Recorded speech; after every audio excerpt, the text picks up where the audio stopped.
एशियाई दस्तरखानों की ज़ीनत अचार बरसा बरस से हमारी रवायात का हिस्सा रहे हैं। चटखारेदार अचार न सिर्फ हमारे मुंह के जायकों को बढ़ाते हैं बल्कि भूख में भी इजाफे की हैसियत से भी माने जाते हैं। अक्सर अचारों को तैयार करके उसे साल भर के लिए महफूज कर लिया जाता है। अचार बनाकर उसे महफूज रखने की रवायात हमारी नानी दादियों के ज़माने से चली आ रही हैं, जो आज तक जारी हैं।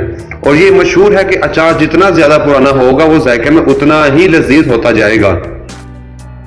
अगर आप भी अचार को जखीरा करके उसे स्टोर कर लेते हैं तो आपको डॉक्टर्स की यह बात सुनकर हैरत होगी कि अचार पुराना होने से उसका जायका तो लाजवाब हो ही जाता है, मगर यह आपकी सेहत को भी नुकसान पहुंचा सकता है।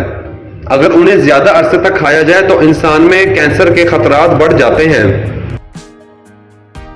डॉक्टर्स के मुताबिक कैंसर के केसेस ऐसे खानदानों में ज्यादा देखे गए हैं जहां अचार बहुत ज्यादा खाया जाता है।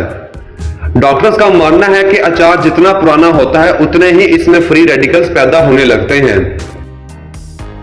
इसमें ऐसे मसाला जात शामिल किए जाते हैं जिससे वो गल जाता है, और अगर ऐसे अचारों को बहुत ज्यादा अरसे तक महफूज कर लिया जाए तो उसमें फ्री रेडिकल्स बहुत ज्यादा मिकदार में पैदा होने लगते हैं।